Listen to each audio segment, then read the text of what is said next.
kids, it's Dad. I'm going to read another story to you. This one is Snow White and the Seven Dwarfs. Let's get started. Long ago, in a faraway kingdom, there lived a lovely young princess named Snow White.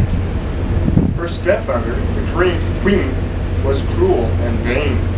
She hated anyone whose beauty rivaled her own, and she watched her stepdaughter with angry, jealous eyes. That's the queen, that's Snow White.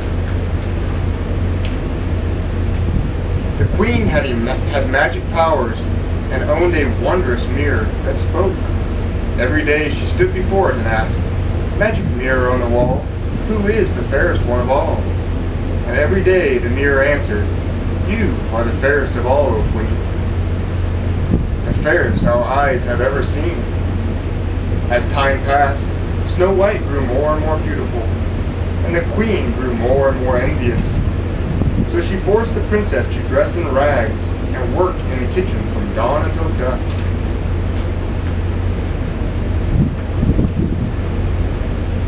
Despite all the hard work, Snow White stayed sweet, gentle, and cheerful. Day after day she washed and swept and scrubbed, and day after day she dreamed of a handsome prince who would come and carry her off to his castle. One day, when the queen spoke to her mirror, it replied with the words she had been dreading. "Fair is thy beauty, Majesty. Behold, a lovely maid I see, one who is more fair than thee. Lips red as a rose, hair black as ebony, skin white as snow." "Snow White," shrieked the angry queen, "she must be destroyed." The queen sent for her huntsman. That's the guy who kills animals for a living. "Take Snow White deep into the forest," she said, "and there, my faithful one, kill her." The unhappy man begged the queen to be more merciful, but she would not be persuaded. "Remember my magic powers," she warned. "Obey me, or you and your family will suffer." The next day, Snow White, never suspecting that she was in danger, went off with the huntsman. When they were deep in the woods, the huntsman drew his knife. Then, suddenly, he fell to his knees. "I can't kill you," he sobbed. "Forgive me, sweet princess. It was the queen who ordered this wicked deed." "The queen," gasped Snow White. "She's mad with jealousy," said the huntsman. "She'll stop at nothing to destroy you. Quick, run away and don't come back. I'll lie to the queen. Now go, run, save yourself." Frightened, Snow White fled through the woods. Tangled branches tore at her clothes. Sharp twigs scratched her arms and legs. Strange eyes stared from the shadows. Danger lurked everywhere. Snow White ran on and on. At last, Snow White fell wearily to the ground and began to weep. The gentle animals of the forest gathered around and tried to comfort her. Chirping and chattering, they led her to a tiny cottage. "Oh," said Snow White, "how sweet! It's just like a doll's house." But inside, the little tables and chairs were covered with dust, and the sink was filled with dirty dishes. "Oh my," said Snow White, "perhaps the children who live here are orphans and need someone to take care of them. Let's tidy everything up. Maybe they'll stay and keep house for them. Or maybe they'll let me stay and keep house for them." The animals all helped, and soon the place was sparkling and clean. Meanwhile, the seven dwarfs who lived in the cottage were starting home from the mine where they worked. On their way, they sang, "Hi-ho, hi-ho, it's home from work we go." The dwarves were amazed to find their house so neat and clean. They were even more amazed when they tiptoed upstairs and saw Snow White.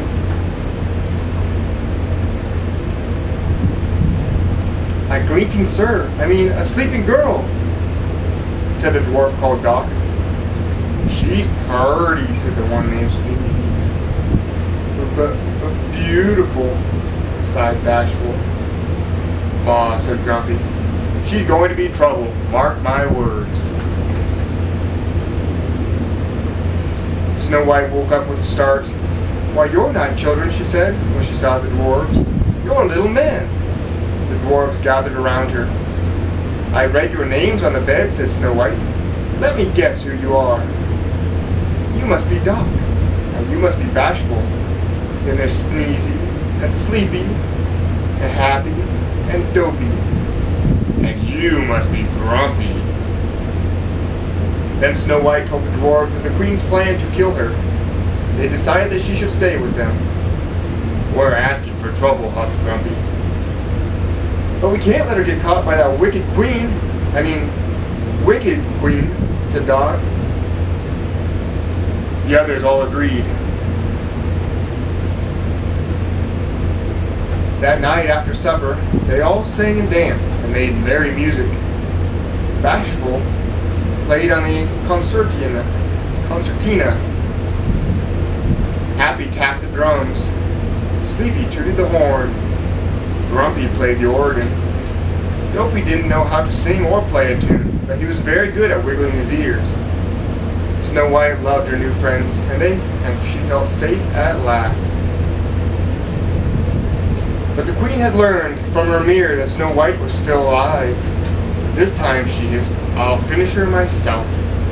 With a magic spell, she turned herself into an old peddler woman. She filled a basket with apples, putting a poisoned apple on top. "One bite," she cackled, "and Snow White will sleep forever, and then I will be the fairest in the land." Next morning, before they left for the mine, the dwarves warned Snow White to be on her guard. "Beware of strangers," said Doc. "Right," said Grumpy. "Don't let nobody or nothing in the house." "Oh, Grumpy," said Snow White, "you do care." "I'll be careful, I promise." She kissed him and the others goodbye, and the dwarves went cheerfully off to work. A few minutes later, the queen came to the kitchen window. "Baking pies, dearie?" she asked. "It's apple pies the men love. Here, taste one of these." She held the poisoned apple out to Snow White. Snow White remembered the dwarf's warning. But what harm can a poor old woman do, she thought. And that apple does look mighty good. She bit the poisoned apple, and then, with a sigh, she fell to the floor. Told by the birds and animals that something was wrong, the dwarves raced back to the cottage. They saw the queen sneaking off, and they ran after her. As storm clouds gathered and rain began to fall, the dwarves chased the queen up a high, rocky mountain. Up they went to the very, very top. Crack! There was a flash of lightning, and the evil queen fell to her doom far, far below. But it was too late for Snow White. She was so beautiful, even in death, that the dwarves could not bear to part with her. They built her a coffin of glass and gold, and day and night they kept watch over their beloved princess. One day, a handsome prince came riding through the forest. As soon as he saw Snow White, he fell in love with her. Kneeling by her coffin, he kissed her. Snow White then awoke from the spell, and sat up, blinking her eyes, and smiled. The prince's kiss had broken the evil spell. As the dwarves danced with joy, the prince carried Snow White off to his castle, where they lived happily ever after. The end. I love you, Malachi, Lily, Corinthia. Goodbye.